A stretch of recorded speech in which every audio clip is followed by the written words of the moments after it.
আমরা সালাম দিব হচ্ছে এইখানে। এইখানে এই ছিদ্র বরাবর ভিতরে হচ্ছে রাসূল সাল্লাল্লাহু আলাইহি ওয়াসাল্লামের রওজা। পুরুষরা আসেন, পুরুষরা, মহিলাদেরকে এখানে যাইতে দেওয়া হয় না, তো আপনারা দেখলে বুঝবেন না। একটু আপনারা সাইডে থাকেন।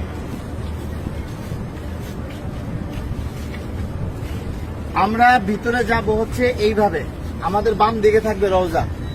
রওজা থাকবে কি বাম দিকে। ভিতরে কথা বলার কোনো সুযোগ নাই, বেশি সময় দাঁড়ায় থাকারও সুযোগ নাই। প্রথম দুইটা ছিদ্র থাকবে, যে দুইটা ছিদ্রের ভিতরে কোনো কিছু নাই। কবরের জায়গা ফাঁকা আছে, এখানে হযরত ঈসা আলাইহিস সালাতু ওয়াস সালামকে দাফন করা হবে। ওই পাশে হচ্ছে হযরত ইমাম মাহদিকে দাফন করা হবে। তো এই যে প্রথম দুইটা ছিদ্র ফাঁকা, এখানে অনেকে দেখবেন সালাম দিতেছে, ভিড় লেগে আছে। এখানে সালাম দিব না, আমরা সালাম দিব হচ্ছে এইখানে। এইখানে এই ছিদ্র বরাবর ভিতরে হচ্ছে রাসূল সাল্লাল্লাহু আলাইহি ওয়াসাল্লামের রওজা।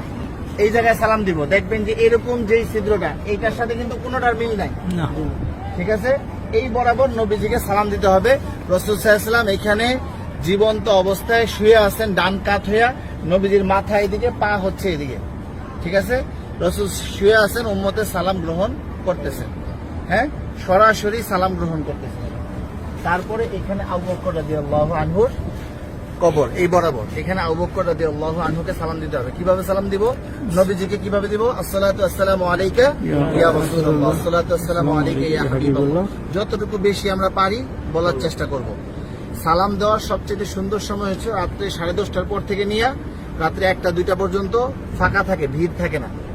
আর দিনের বেলা সকাল 7টা থেকে নিয়ে একেবারে জোহর পর্যন্ত কি ফাঁকা থাকে, ফাঁকা।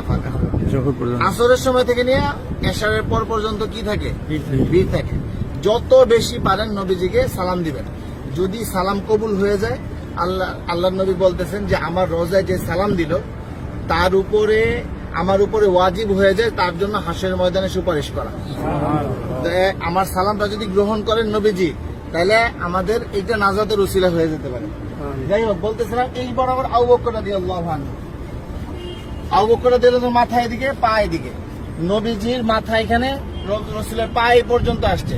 রাসূলের শরীরের ওই পাশে হচ্ছে কি আবু বকর রাদিয়াল্লাহু তাআলা। আবু বকর রাদিয়াল্লাহু তাআলা ঘাড় বরাবর হচ্ছে হযরত ওমর রাদিয়াল্লাহু তাআলা, উনি আরো ওই পাশে, ঠিক আছে? নবীজি এখান থেকে এইভাবে শোয়া, রাসূলের পরে হচ্ছে আবু বকর রাদিয়াল্লাহু তাআলা শোয়া, তারপরে হচ্ছে হযরত ওমর রাদিয়াল্লাহু তাআলা। এইখানে হযরত ওমর রাদিয়াল্লাহু তাআলাকে সালাম দিতে হবে। তো এইখানে নবীজিকে সালাম দিব আমরা। আর রাসূলকে অনেক মানুষ আমাদেরকে বলছে না সালাম দেওয়ার জন্য, তো আমরা নিয়ত করব যে আমাদেরকে যত মানুষ সালাম দিতে বলছে তাদের সকলের পক্ষ থেকে সালাম, আসসালাতু আসসালামু আলাইকা ইয়া রাসূলুল্লাহ, ঠিক আছে?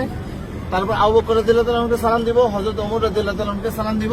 তারপরে এখানে কোনো কিছু নাই, ফাঁকা আছে কবরের জায়গা ভিতরে, আমরা এদিক দিয়ে বের হয়ে যাব। এটা হচ্ছে পুরুষদের যে কোনো সময় খোলা আছে সালাম দেওয়া। আর মহিলাদেরকে ঠিক রওজার পিছন দিক দিয়ে দিবে সালাম দেওয়ার জন্য একদিন। কথা বুঝতে পারছেন? একদিন সুযোগ আসবে রিয়াজুল জান্নাহ নামাজ পড়ার জন্য, এবং সালাম দিবেন রওজার পিছন দিক থেকে। আর মহিলারা বাহির দিয়া প্রতিদিনই সালাম দিবেন আপনারা বাহির থেকে, হ্যাঁ? এই পাশে আসেন।